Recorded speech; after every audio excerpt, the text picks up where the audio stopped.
qodobka labaad ee nabigu tilmaamay salawaatu rabbi wa salaamu calayhi waa deyntu sida loo fududaysanayo ee loo qaadanayo ee loogu ciyaarayo iyo culayska ay ku leedahay diinteenna way kala tahay aad bay u culus tahay waxaad ku garanaysaa nabigeenna salawaatu rabbi wa salaamu calayhi sida uu u weynayn jiray arrimaha deymaha iyo deynta wuxuu ahaan jiray salawaatu rabbi wa salaamu calayhi ruuxa marka la keeno oo ay noqoto janaaso in lagu tukado ruuxa meydka ah salaatul janaaso in lagu tukado rasuulku salawaatu rabbi wa salaamu calayhi intuusan ku tukanin wuxuu weydiin jiray deyn ma lagu leeyahay janaaza loo keenay waa meyd nabiga waxay ku yiraahdeen ku tuka rasuul ilaahay intuusan ku tukanin wuxuu yiri ma deyn ma lagu leeyahay haabay dhaheen wax deynta lagu gudo ma ka tagay xoolo deynta bixiye ma ka tagay haabay dhaheen waa ku tukaday nabigu sallallahu alayhi wasallam mid kala la keenay deyn ma lagu leeyahay ma waxba lagu ma laha waa ku tukaday nabigu sallallahu alayhi wasallam mid saddexaad baa la keenay war deyn ma lagu leeyahay haa waa lagu leeyahay wax deynta guda ma ka tagay maya kama tagin sallu ala saahibikum nabigu waa isaga tagay salawaatu rabbi wa salaamu calayhi waa ka jeesaday kadibna saxaabadiisiiba wuxuu ku yiri ku tukada idinku waa ka laabtay nabigu salawaatu rabbi wa salaamu calayhi ruuxa muslimka markuu geeriyoodo xuquuqda uu muslimiinta ku leeyahay waxa kamida in lagu tukado lana asturo ومع ذلك النبي صلوات ربي وسلام عليه وكجسدي كنت كشديس صحابته يقولوا كنت كذا صوت ما حيتهي دينت او قبا او كدنتي wax gudana uu san ka tagin ba culays leh salaadii nabigana uu diiday صلوات ربي وسلام عليه iyo ducada uu ducayn la markale nabigeena صلوات ربي وسلام عليه nin ba u yimid wuxuu rasuulka ilaahay janaaza loo keenay waan dhilaa markuu damcay nabigu inuu ku tukado wuxuu yiri deyn ma lagu leeyahay ha baa leeyahay idinku ku tukada waa isaga tagay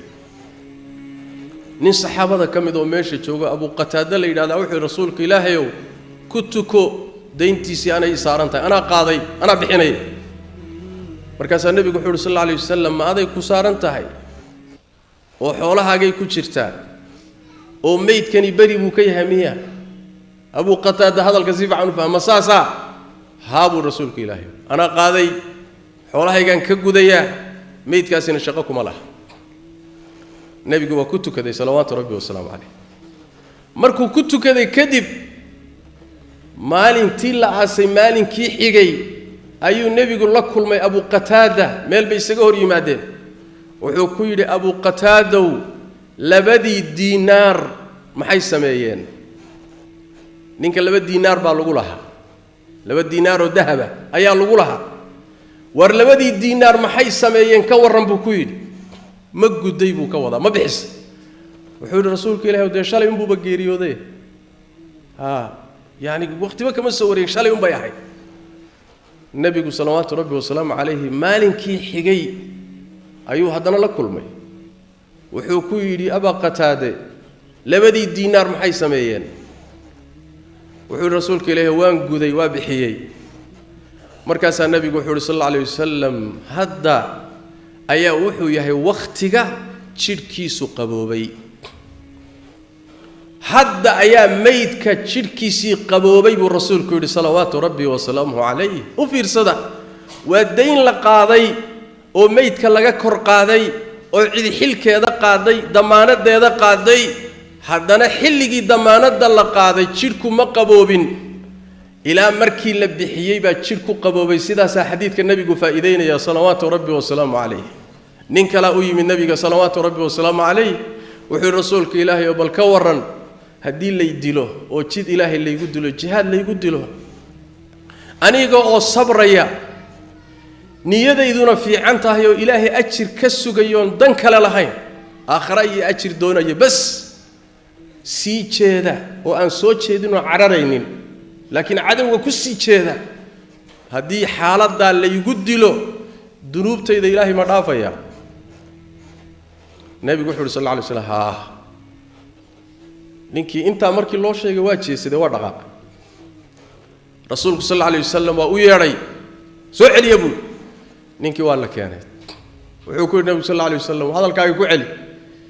su'aashaadii weydiisay dib ugu soo celi waa ku soo celiyay markuu ku soo celiyay buu nabigu wuxuu ku yiri sallallahu alayhi wasallam ha dambigaaga dhan waa la dhaafayaa xaaladda hadii lagu dilo daynta mooyaane jibriil baa hadda inta ii sheegay buu shahiidka ilaahay dartii loo dilay sida xadiidka kale naska uu ku yahay dhibicda ugu horeyso dhiig oo jirkiisa ka soo baxda ayaa dunuubtiisa dhan ilaahay ku masaxaya oo ku dhaafaya illa daynta mooyaane daynta iyadu way saarnaanaysaa haddii shahiidnimo ay dayntii fakin weyday ruuxii lagaga cafin waayo ma baaluka marka sidaas daraadeed waxa laga maarmaan ah dayntan la guranayo ee lagu ciyaarayo ee la lunsanayo ee la fududaysanayo arrin ilaahay agtiisa ku fudud ma ah haddii aad ka maamirkato daynta ka maaran haddaadan ka maarmi karinina mar walba waa inay walwal iyo walbahaar kugu hayso nabigeenna sallallahu alayhi wasallam waxyaaluhu ilaahay ka baryi jiray waxa kamida oo ka magan gali jiray ilaahu waxaan magan kaaga ahay dayntu inay iga adkaato oo culays daymeed oonan bixin karayn inuu u fuulo ayaan ilaahu magan kaaga ahay buu nabigu dhihi jiray salawaatu rabbi wa salaamu alayhi